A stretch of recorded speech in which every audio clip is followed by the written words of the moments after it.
Welcome to Hannity Colmes. We're glad you're with us. I'm Sean Hannity, and we're going to get right to our top story tonight. While U.S. forces took control of the airport in Baghdad yesterday, the Iraqi information minister, he threatened unconventional attacks on our troops tonight.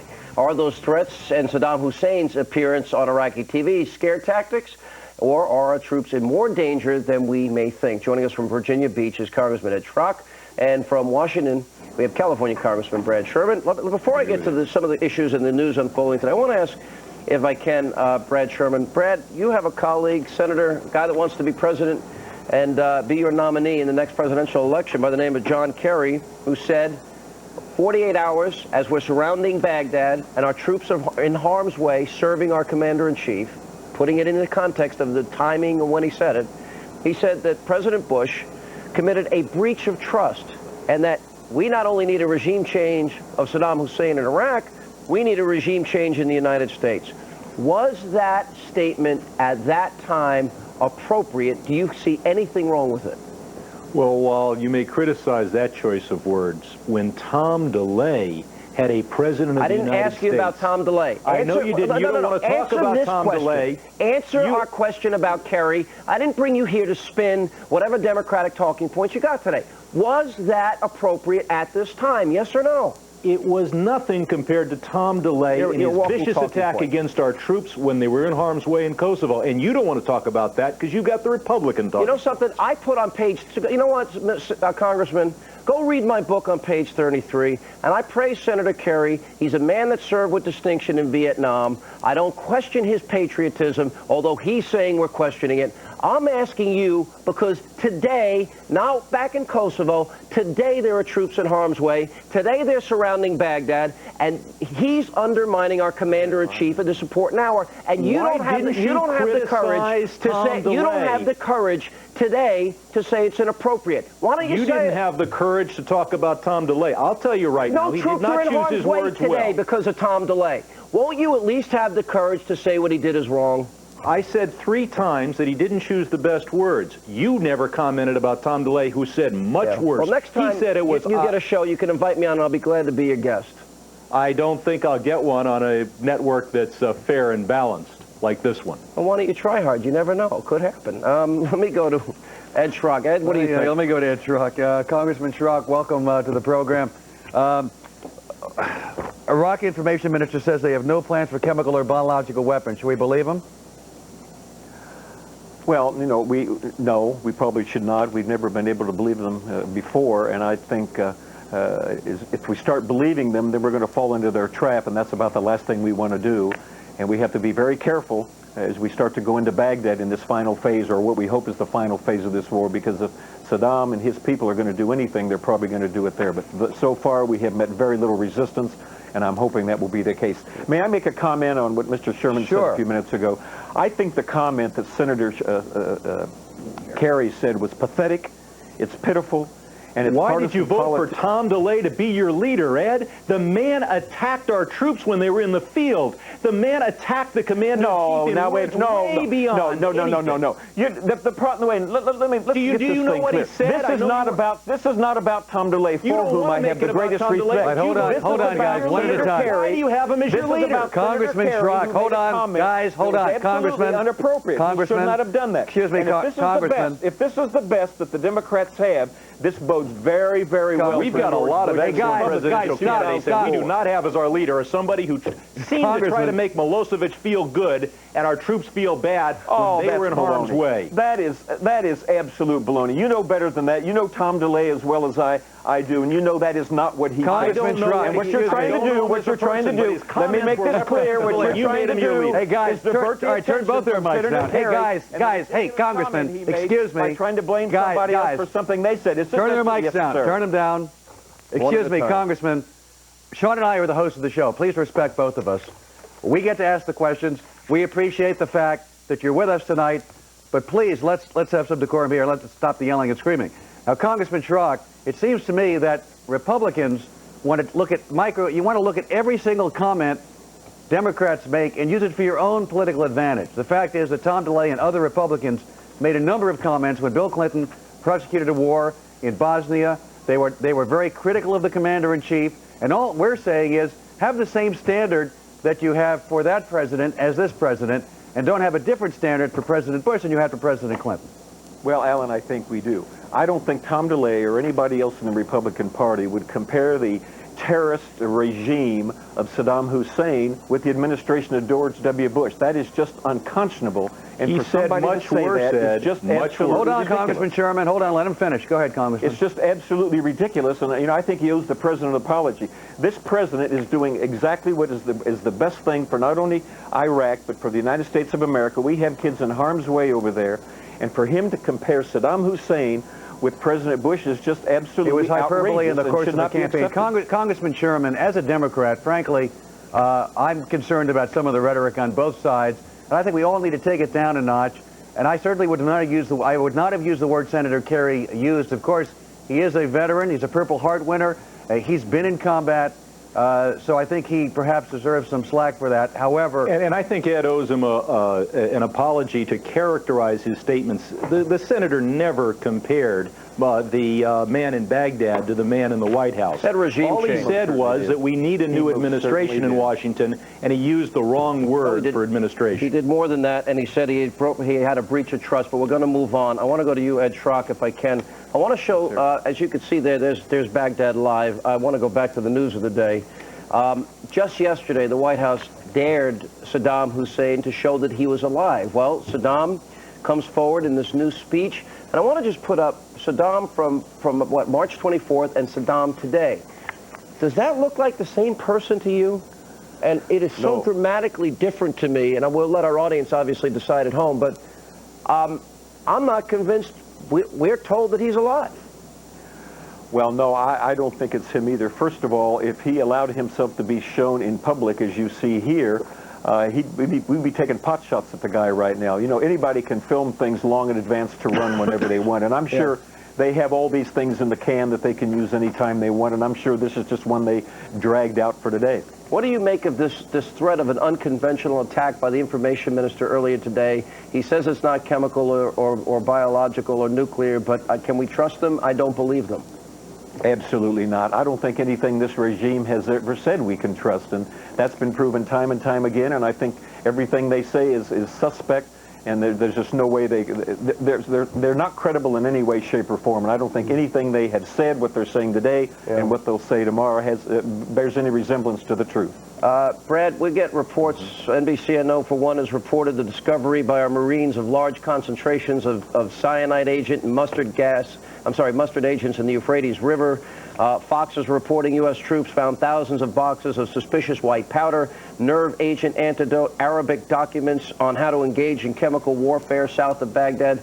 My question of you is, those people that have not supported the effort and raised questions about the president and his diplomacy efforts, said that 1441 wasn't enough, we needed to give him more time, will they be embarrassed when we find all these weapons of mass destruction? Well, you're grouping an awful lot of people together. For example, I voted to give the president the power that he's using now, and yet at the same time, I was on this network asking him to take a somewhat different approach diplomatically. I never doubted that there would be chemical weapons in Iraq, and I expected that we would find them. I hope very much that they're not used. I think, though, that the French will be embarrassed by this if we're able to document it. I think a lot of liberals will be embarrassed, too. Let me ask you about Bill Clinton. He's been very critical, almost on a daily basis at some points, along with Jimmy Carter. These are former presidents breaking the tradition of criticizing those that follow after them. Clinton predicted prior to this war, quote, this war is going to be over in a flash, and you're looking at a couple of weeks of bombing, and I'd be astonished if this campaign took more than a week. The administration took a very different tact, from the president to Don Rumsfeld to Dick Cheney, Condi Rice. They're all on record saying it would take a longer period of time, and they prepared the American people for a long endeavor. Did former President Clinton make a mistake by saying things like that? Well, there were an awful lot of leaks out of the White House getting people to be as enthusiastic as possible for this war before it began by implying that it would be a quick and easy thing. It's going to turn out to be a little more difficult than we were led to believe, not so much by President Clinton's comments, but by leaks out of the White House. But in fact, the regime did not implode. Shock and awe did not awe them.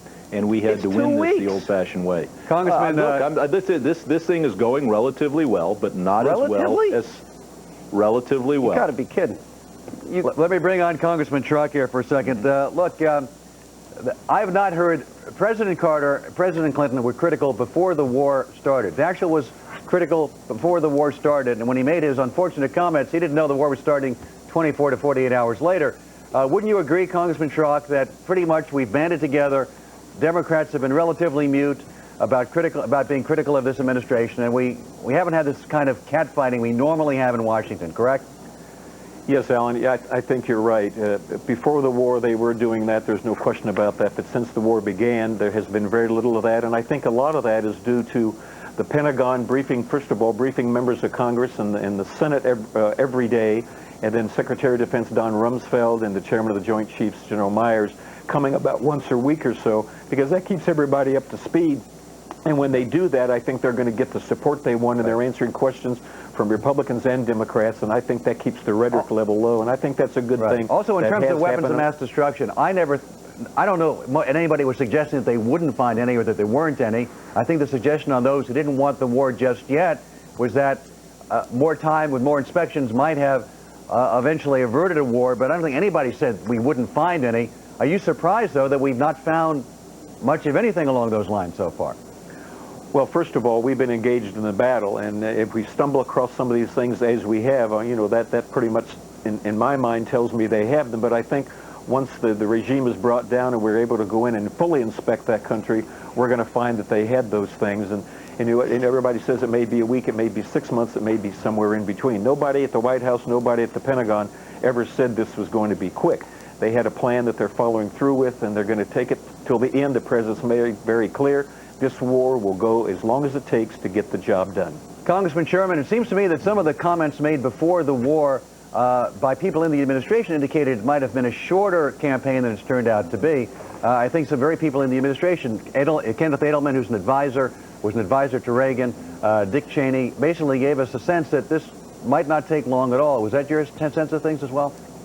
Well, I think there was a range of opinion out there, and I think that many of the strongest supporters of the war, and many with connections to the administration, were implying that this regime might very well cave, and it may have come close to caving, but instead it is battling us to the best of its, thank God, limited ability, and hopefully will be successful in the coming weeks. How do you see us making the peace after the war, Congressman Sherman?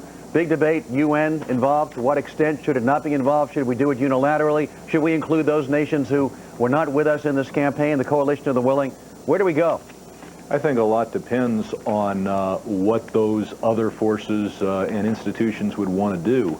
And in the absence of being confident that we're going to build long-term for a democratic Iraq, if we allow the UN to be calling the shots, we may have to call the shots ourselves with our coalition partners and build toward an interim and then a finally democratic Iraqi regime. We were very successful in Japan and Germany in a multi-year process in changing those societies, and we may need just as long in Iraq. Let me, Mr. Sherman, let me just point out a couple of things here. Every single administration official, president, the vice president, Rumsfeld, Condi Rice, everybody said that this was going to be difficult, it would take a long time, and they prepared the American people well. And the second thing is Robert Byrd, John Kerry, Nancy Pelosi, all these leading Democrats for the record now, after the war started, made their horrible comments. Now, just before Alan got up, you mentioned relatively successful. The first Gulf War, sir, it took 6 weeks. Afghanistan took 9. Kosovo took 11. In 2 weeks, we have 75% of the country, 100% of the air. We're right on the outskirts of Baghdad, with very fewer casualties than any other effort I can think of, and you say relatively successful. What do you mean by that? Well, my comments actually reflect those of the American people who were polled, I believe, just yesterday, and a large minority. What poll? I don't have that poll with me. I never heard. All the polls show 80% of the people think it's going very well and support the president and think he's doing the right thing. Half say very well, and another large group say, and another large group say well. Fox News, Washington Post, ABC, Gallup, they all basically say the same. You're adding together the well and the very well. And I said it was going relatively well. I would count myself in that second group. Where is it not going well in 2 weeks? Because there's never been a military effort where we've come so far, so fast, with so few casualties. Name one. We have come to judge our whether the war is going well by new standards, perhaps caused by our success against Milosevic, which was accomplished with virtually no American casualties. And how many weeks was that? Took longer than this one has so far. But keep in mind, a lot fewer American casualties. Hey, you know what it seems to me, and I'm going to be very blunt here, Congressman, because we have a lot of leading members of your party attacking the president, as we started this segment out with. Nothing compared to what Clinton was up with during the Kosovo War. Nothing a lot of compared Democrats, to the vicious attack. I know, you said that 40 times. I'm done hearing it. A lot of you Democrats, you're done hearing can't it, but seem you're not to put your partisanship aside and your antipathy for the president and admit, by golly, he has done a pretty great job here. Why can't you have enough decency? I said the war is going relatively well. I voted, unlike the majority of my party, to empower this president to undertake diplomatic and, if necessary, military action. And I'm known as one of the people in my party who strongly believes we've got to prevent Saddam from having nuclear weapons. Gentlemen, so where you get off calling me some sort of extreme partisan when you're unwilling to talk about comments, what we're up. I got to break because you didn't have the decency tonight to even criticize Kerry today, but you came in with your partisan, talking points, and that's what I was referring to. 3 times criticize Mr. Kerry. I just didn't do it as strongly as you wanted me to. Mr. Schrock, you get the final word tonight.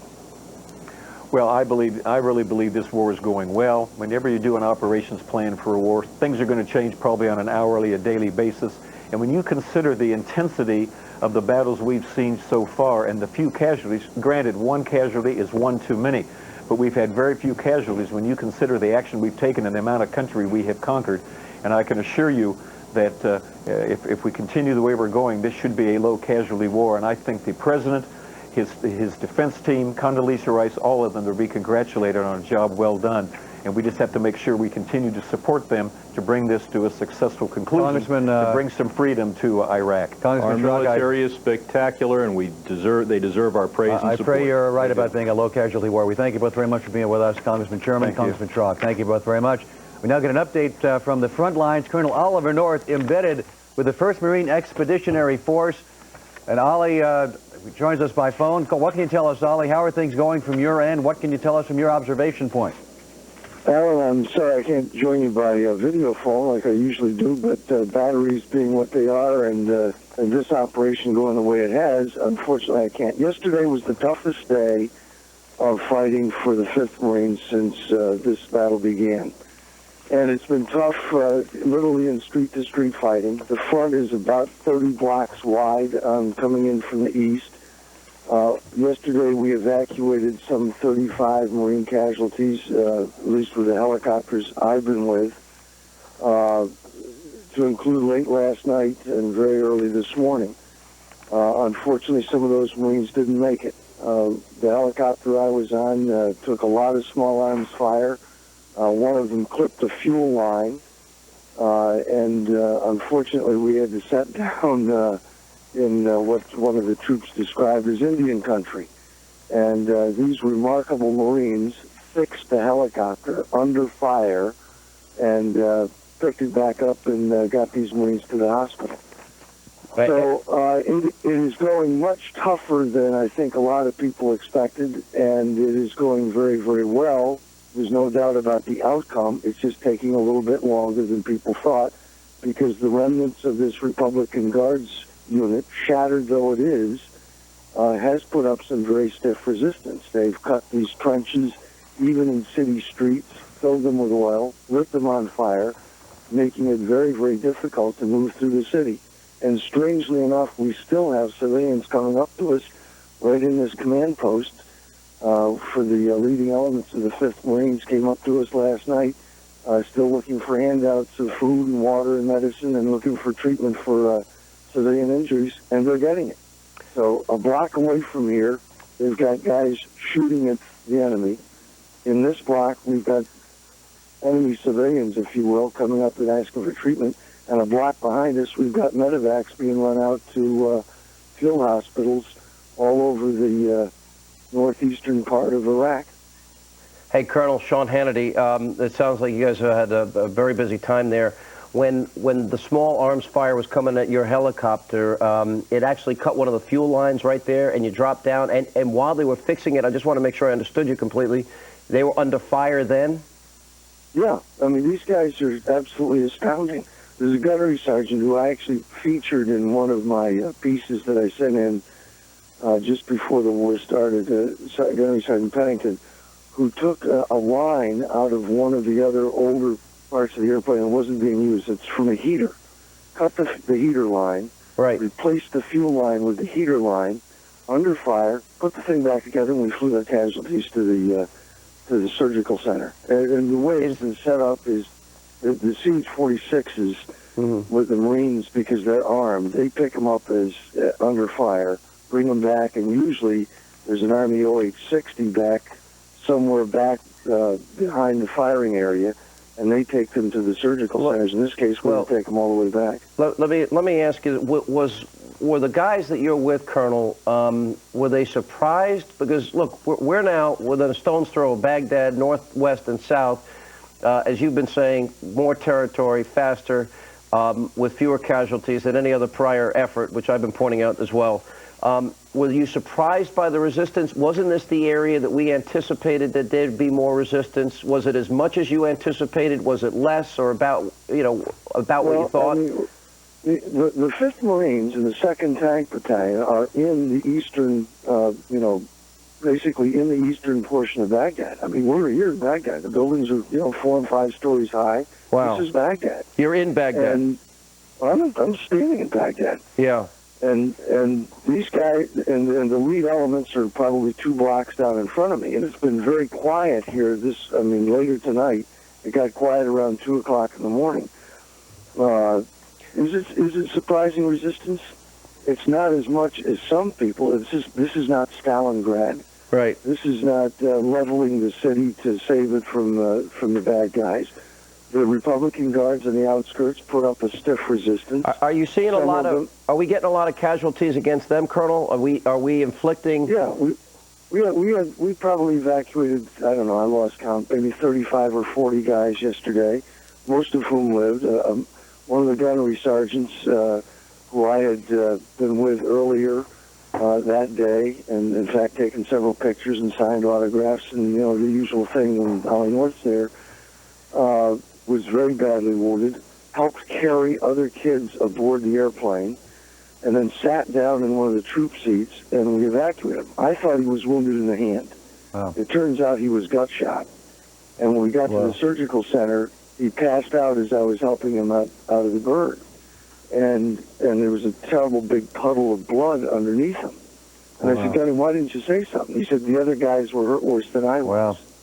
Now, he's going to make it. He's going to make it. I've talked to the doc. He's going to make it. But the heroism of these guys is just... It's remarkable. It's extraordinary.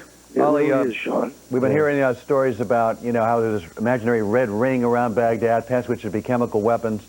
And I just wonder if, is that a concern? Have you seen any evidence of that?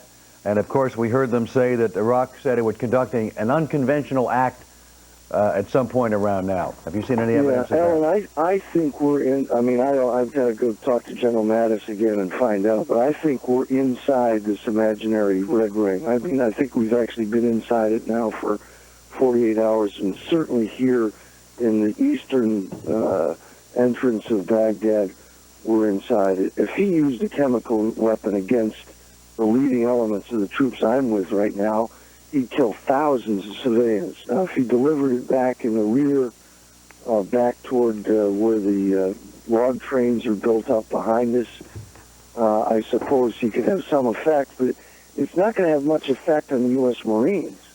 And I doubt seriously that it would on the Army, because I think they, just like we are, walking around in these NBC suits.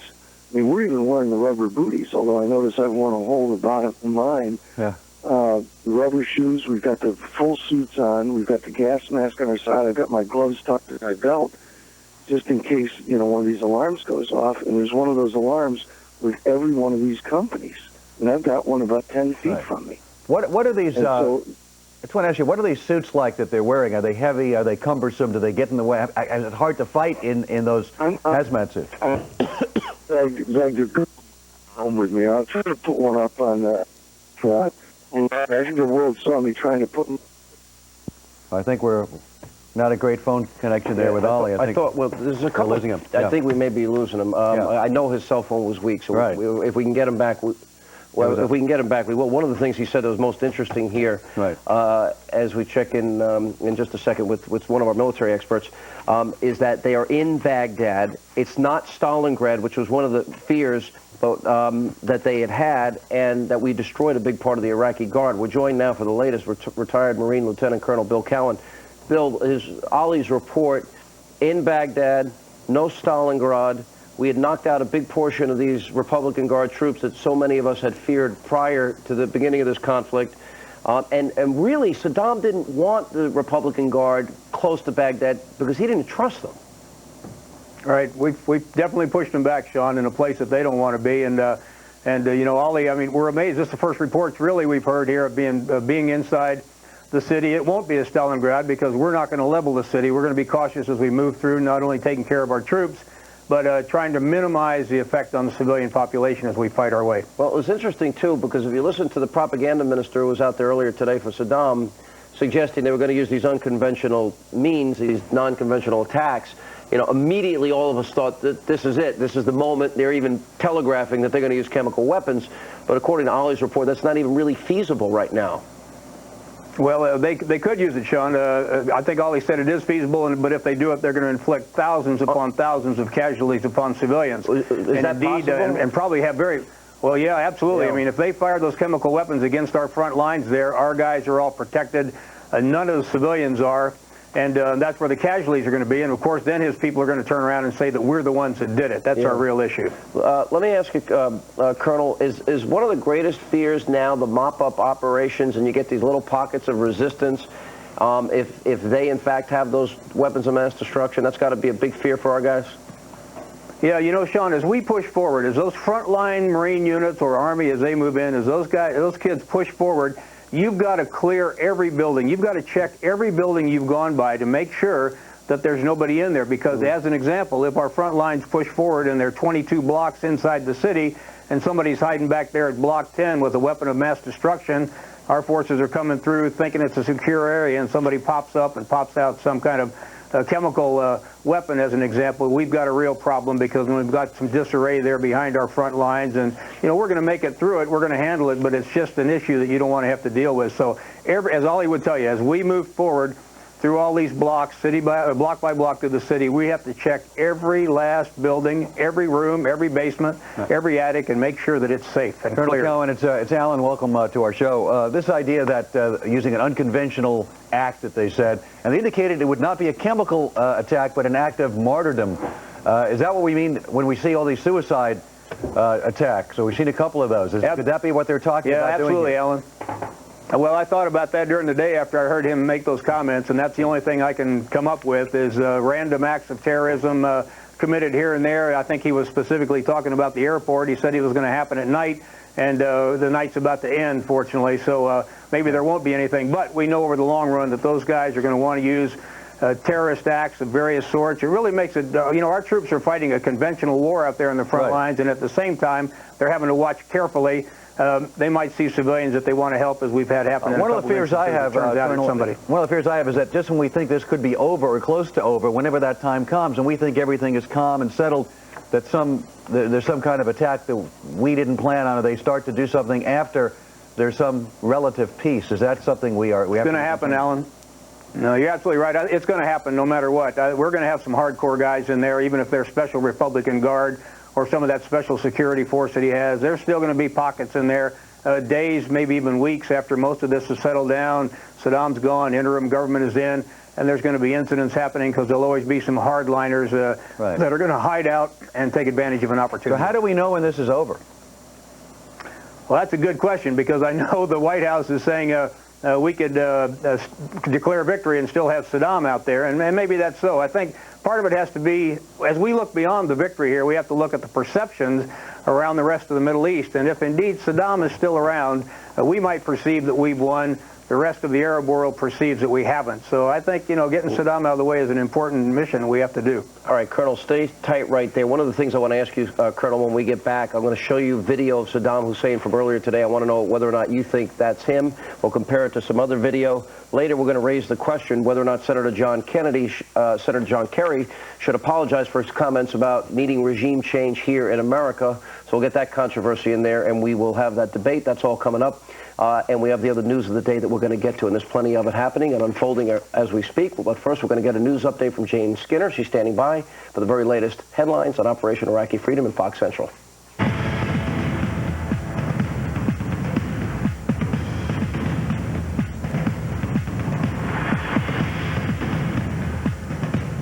Thanks, Sean, and hello, everybody. And here is the latest on Operation Iraqi Freedom. In just the past hour, more explosions have been seen lighting up the Baghdad skyline, and machine gun fire has been echoing through the center of that city. Some of that seemed to be coming from the southern end of the old presidential palace complex. Earlier, the Iraqi information minister promised American forces would soon see an unconventional surprise, but he said it would not involve biological or chemical weapons. Well, after seizing the city's airport, Allied troops have given it a new name. It is now called Baghdad Airport. Tunnels built under the terminals are being searched by U.S. soldiers. The military will now use the airport as a base.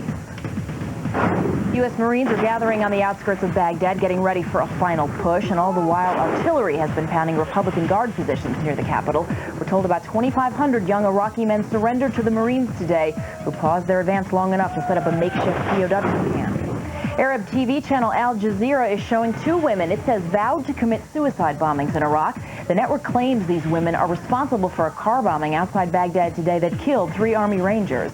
It is the second such attack since the war began. And on the northern front, huge explosions rock the city of Mosul as fighting goes on between coalition and Iraqi forces there. Kurdish Peshmerga fighters in the north have now joined coalition forces, and Turkish trucks are bringing in supplies for U.S. troops. We'll have more headlines for you coming up in the next hour. Hannity and Colmes will continue next right here on Fox. Thank you, Jane. Did presidential hopeful Senator John Kerry cross the line when he called for regime change in the U.S.? We'll debate it. First, we're continuing with retired Marine Lieutenant Colonel Bill Cowan. Colonel Cowan, I keep hearing about this unconventional attack, and we heard what happened at the checkpoint, which I think is akin to an act of terrorism. And you hear about the Republican Guard surrendering in huge numbers. I just sense desperation here. Is that what we're seeing? Desperation on the part of a regime from we don't even know where command is coming from at this point. Well, you're right, Alan. It may be desperation in some quarters. It may still be organized resistance in others, and we may not know until we push further into the city. We do talk about some of these divisions that we've hit real hard that are no longer effective combat fighting units, but that doesn't mean there aren't still fighters there. It just means that their command and control is in total disarray, and maybe there isn't any. But indeed, there are still some people in these units out there with guns who, as we were just talking about, may have motives that they're ready, they're prepared to die in some kind of suicide attack. Do they have any equivalent of a CENTCOM? Is there anybody? I mean, do we know who's controlling them? We don't know whether it's hard to tell. You know what? Even if somebody were controlling them at this point, from an immediate response, a quick reaction, radio type of command and control, I would say that's probably gone. If there's any control still emanating, it's probably by runners. That is, somebody gets the message and they're running it over there to whoever they have to give it to. Going up on air, particularly as we've gotten closer, anybody pushing the button on a radio to talk is targeted, and direction finders are right on top of them. I want to talk to you about the death of Michael Kelly, a journalist with The Atlantic, lost his life early Friday Iraq time. Is that going to lead to a reevaluation of the issue of embedded journalists with the troops? Well, I hope not. I hope not, Alan. I think this whole embedded journalist thing has been wonderful for two reasons. Well, the primary reason being that America really sees these incredible young men and women out on the front lines. You can't help but be proud and inspired when you see what some of these guys are doing under fire. And we would not be seeing all that without embedded journalists until the history of the war was done some years ago, some years from now, that is, by the Pentagon, and people might have questions about the veracity of it. Just seeing what the embedded journalists have been able to do has got to be inspirational to all Americans watching these young men and women. I feel the same way, and I just remarkable. We heard Ollie North just a few minutes ago talking about being in a helicopter it's being shot at, and then unfortunately, the death of Michael Kelly, which I think brings home for us that if you're going to be an embedded journalist, you're at risk to a great extent. And you're not armed. No question Unlike about the it, troops you're embedded with, you don't have any arms. No, you're right. And in fact, watching Greg Kelly a few times and Rick Leventhal right up there where there was shooting going on, I think it was Rick that took a little bit of shrapnel or something in his face. No question. That was it's great. a dangerous job, and unfortunately, Michael Kelly was killed in an accident. You know, he or any other one, there are others of these embedded journalists, excuse me, could have been killed in actual combat. How do we declare victory if Baghdad is not taken? Well, again, I think it's going to be a little bit hard to do. First off, I do believe Baghdad is going to be taken, and I hope it's a matter of days, not a matter of weeks. But I listened carefully yesterday. The chairman of the Joint Chiefs of Staff, in his briefing, and I haven't heard anybody reflect back on it, when he was asked a question about how Baghdad was going to be taken, first off, he said that indeed it's not his decision, that it's really General Frank's decision. But he did talk about the city being segmented into two parts, the Shiite section, predominantly Shiite in the east, and the Sunni section, predominantly Sunni, in the west, and the fact that the Shiites, we might expect them to roll over with us, the rest of the Shiites throughout the country, and the Sunni maybe to stay tight with Saddam, and then he said we might have to isolate them a little bit, and we might expect patience. So my message, what I got out of what he said was that we're not in a hurry to do this. We're going to take a little bit of time. We may indeed try and divide that city into two pieces. And if that happens reasonably soon, then we've started to isolate Saddam and those who support him. And General Myers, I'm sorry, Colonel Cowan, we had General Myers on this program last night, and he said that much, and he said more, that we may not even go in there. It may take time.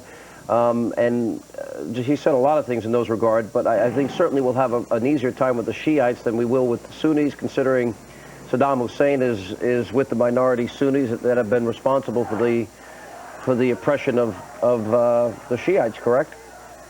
Absolutely, Sean. In fact, I think yesterday a real piece of significant news that didn't seem to get too much attention was the fact that the Grand Ayatollah, his name is Sistani, the leading Shiite cleric in all of the country, put out a fatwa, a religious edict, telling his people to basically support the coalition forces. I mean, that was not a small thing. That was a big, big thing, and it really may mean the difference between how fast a lot of the Shiites roll to our side. All right, we're looking at video here, Colonel. This is the picture of Saddam Hussein from earlier today, and I've got to tell you, I'm not a professional. I just play one on TV, but when I compare that, and we can put a split screen up too, and then we'll show more of this in a second. When we compare it to recent photos, even going back to March 24th, I believe is the date we have, there's no comparison. Obviously, we've heard all the reports that he has these body doubles, multiple body doubles. When I look at this, I don't see Saddam. What do you see?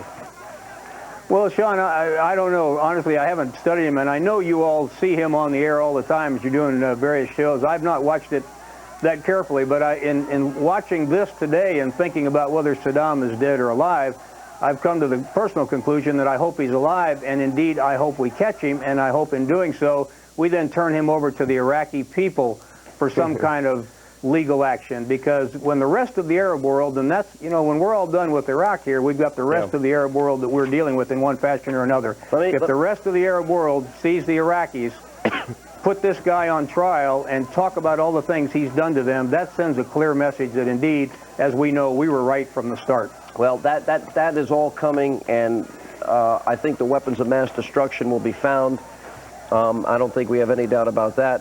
What are we to make of none whatsoever, Sean. What are we to make of the reports that they've discovered these large concentrations of a cyanide agent, mustard agents in the Euphrates, and the fact that our Marines have found these boxes of suspicious white powder, nerve agent, antidote, Arabic documents on how to engage in chemical warfare?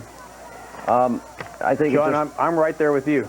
No surprises whatsoever that all these things are being found. Maybe even no surprises that the UN inspection teams, Hans Blix and company, had been into some of these places and not found anything. As we get closer to Baghdad, we're going to uncover more of these things, even better yet when we get some of the scientists who worked on it, who are still being pressured because they're still inside Baghdad. They're still under fear of retribution. When some of those guys come out, some of them get captured, and some of them start talking, we'll find all these things we've been looking for. Colonel, a senior defense official telling Fox News at this hour that that white substance found in an industrial plant near Baghdad is not a chemical weapon. They're still doing some analysis on that to determine just what it is, but they're saying it's not a chemical weapon, not a synthetic toxin of any sort either. We don't know exactly what it is. Would anything surprise you, though, at this point, no matter what was found? No, in fact, honestly, my guess is that a lot of the things we find are going to be things that have been very carefully hidden. I don't think we're just casually going to bump into something. I could be wrong. We may in some buildings inside Baghdad. But my personal guess is, again, once we get to talk to some of these scientists and people who were tasked with hiding this stuff, we're going to be out in the desert digging some big holes where there have been things put away, or back in residences or whatever, finding stuff, little quantities, big quantities, whatever, but we are going to find it. I want to get back to this issue that I raised just a few moments ago, and I'd asked if, you know, if Baghdad doesn't fall, do we declare victory? Because some of the things that General Meyer said yesterday indicated that that may not be a concern, and they may declare victory even if the whole country is not secured. Do you negotiate a surrender? Is there any negotiation, or is it just simply a declaration at some point that we are now in control? Do we have to talk to anybody on the other side? Secretary Rumsfeld has been pretty clear, I think, Alan, about saying there will be no surrender. There are no terms of anything. I think it's a death. It's a duel to the finish, without a doubt. But when we talk about really declaring victory, we probably, hand in hand with declaring that, really need to show some kind of a provisional government. A lot of discussions going on in town here the last few days between the White House, Pentagon, and State Department about establishing a provisional government so that indeed when we declare victory, we can really have the rest of the world look and see, okay, who's the replacement for Saddam? It's not just some American that's walking in and taking over things. It's really some provisional government, a real legitimate Iraqi leader there, somebody that people can look to. We want to show a structure. Thank you very much, Colonel Cowan. As always, thanks for your expertise tonight on Hannity and Colmes. Thanks, Alan. Nice to be with you. And thank you very much. Let's go to Washington. Let's check in on what Greta Van Susteren has coming up next. Right after Hannity and Colmes, of course, it's On the Record. Greta, what do you got? What are you looking at tonight?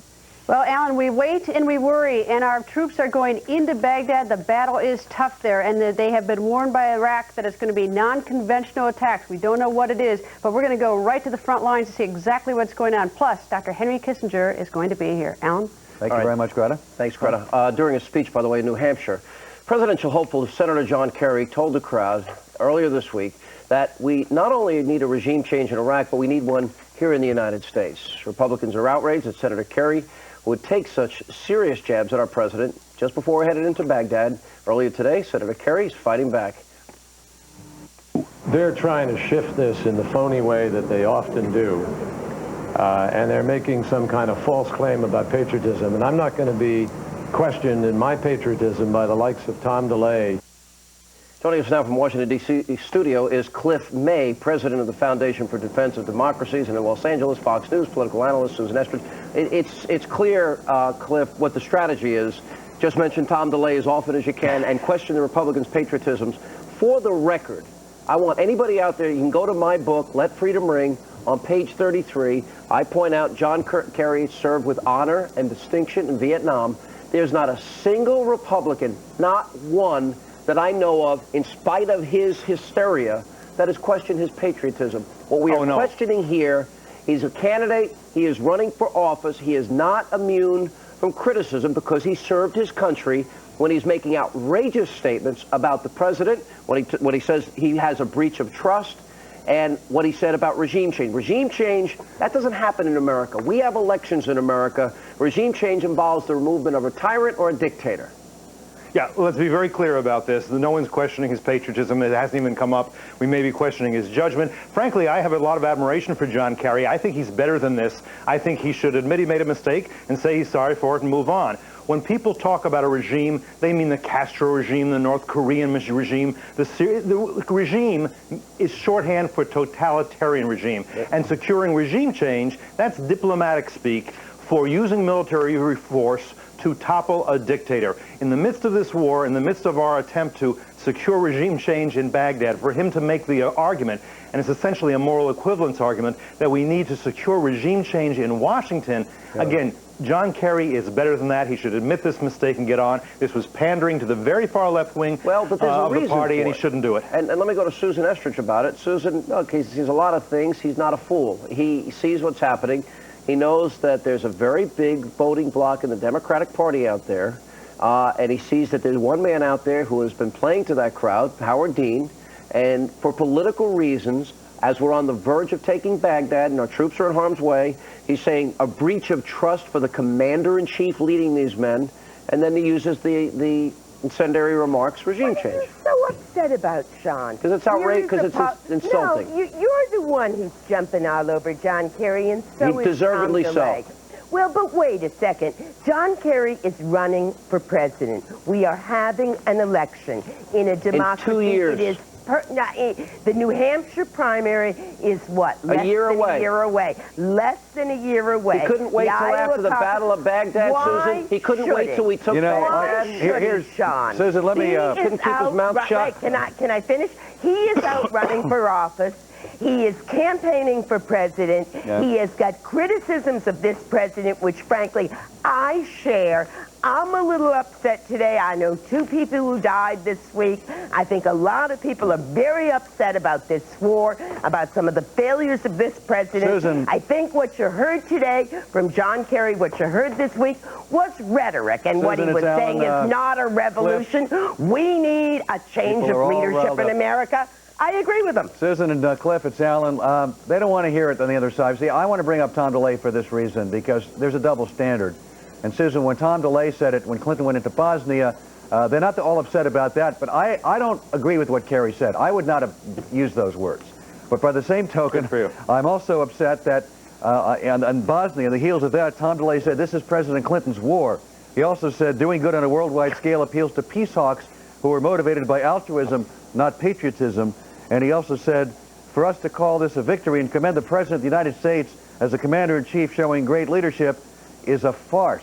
Now, Cliff, do you think that was inappropriate for Tom DeLay to say about Bill Clinton when he was a commander-in-chief leading forces in the battle? Look, I think you'd have to go back and look at the time, and I'm sure we had debates about this at the time, and I can't remember. What we're talking about right now... Come on, but let's have the same standard. I'm willing to say that Kerry should not have said it. Why don't you be willing to say the same thing? If Tom DeLay were to talk about the Clinton regime, I think that would probably be inappropriate. For Tom DeLay to criticize... Look, we're not talking about criticizing a president. Kerry gets to do that. Tom DeLay gets to do that. Any of us get to do that. Cliff, you're dancing. You're tap dancing. What we're talking about right now, as we secure regime change, and as people on the very far left are carrying signs saying the real terrorists are Cliff, Bush, Blair, and Sharon, Cliff, it's the whether same or not thing. this should be this Cliff, moral... you had My hold on a answer second, is, Cliff. You had Tom DeLay questioning the leadership of the commander-in-chief at a time of war. That's fine. Why don't you condemn that? Much as I will say that Kerry should not have said it. Why don't you be honest and have the same standard for both parties? Questioning leadership, I don't object to. This is a democracy. Susan questions the president's leadership. We have had debates on this many times. I've never criticized Susan for doing it. I don't criticize Kerry for doing it. I criticize Kerry for his choice of words. All right, so your only problem is the word regime. That's the only problem you have with him, right? Regime, right. When he says regime, he's talking about totalitarian regime. When he says realize? All right, go ahead. He means toppling he's doing a totalitarian government. All right, Susan. It's moral equivalent between Bush... Hold on, Cliff.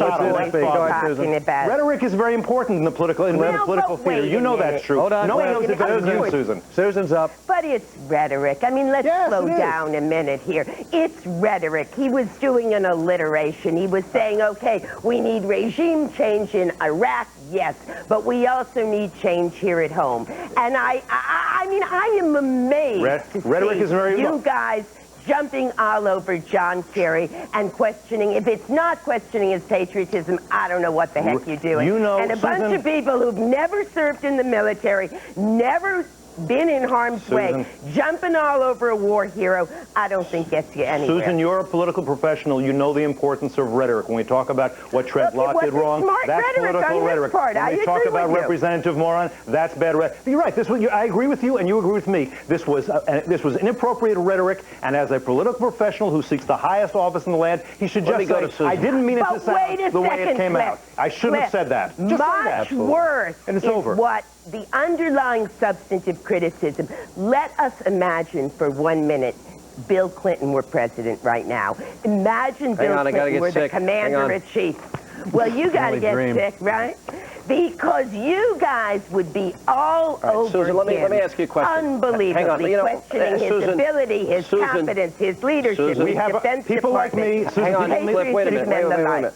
We have a record on Bosnia and Kosovo. Look it up. We did not criticize. I certainly did not criticize him because he was right in Bosnia and Kosovo. I sat here and I got it. Hang on a second.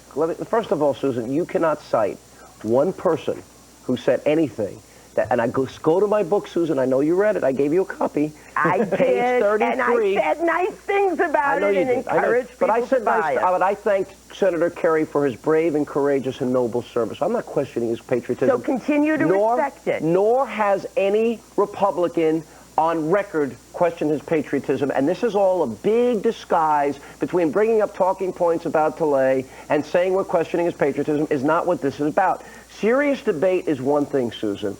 Detestable statements intended to undermine, to undermine a president who is leading 300,000 brave men and women that are in the heart of a battle right now, a year or so outside of an election, is inexcusable. That's the difference. Didn't undermine the president. What is the difference? Regime change, Susan, is for dictators and mass murderers. We have elections, in case you didn't know. He didn't say George W. Bush is a dictator. He said we need a new president. No, he said the president had a breach of trust. The guy leading those 300,000 troops had a breach of trust. Doesn't that undermine the confidence of those guys in the field? He couldn't wait a month to open his big fat mouth. Does that undermine?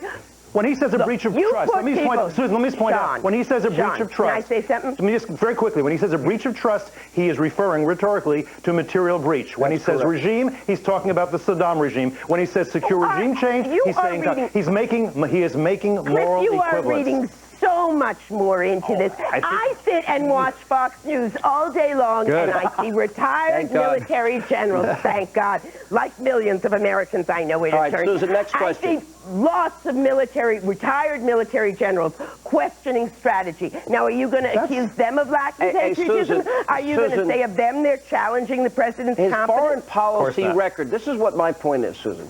What's the difference? He's putting politics above all else, even at this very critical moment in this endeavor. Let me lay out this case for you, and the evidence of it.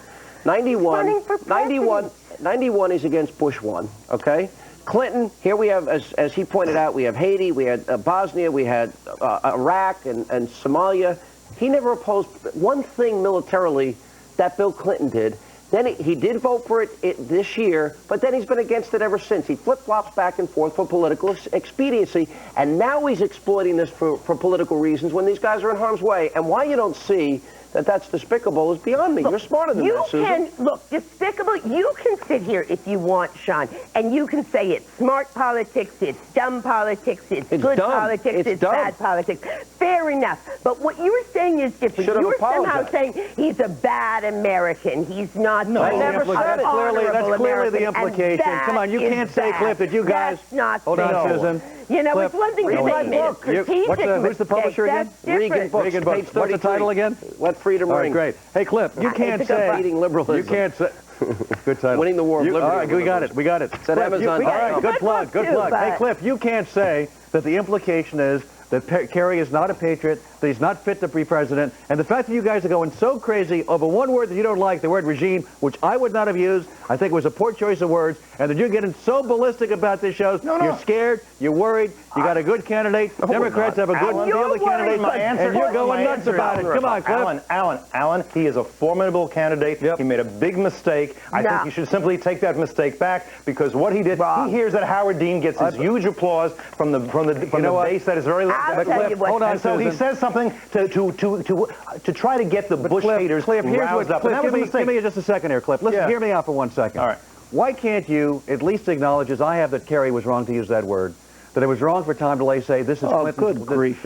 Say you can't handle the same standard. What is the Why phrase can't he used? you say it's wrong for him to say, this was Clinton's war, or to say that it's a farce to say that the commander-in-chief is showing leadership? That's what Tom DeLay said when Clinton was commander-in-chief. Can't you say that's equally wrong? Can't you say that's wrong? No, because I don't want to say that somebody in political life can't criticize the president. What I do want to say is that somebody in political life should not make the argument that Saddam Hussein and George Bush are the same at a time when the far left is saying not only that, but saying that the real terrorist is President Bush. It's a double standard. Susan, go ahead. Let him criticize, but not let him do that. Say they were the same. He didn't say they were equivalent. Here's what's really happening. Come on, you guys.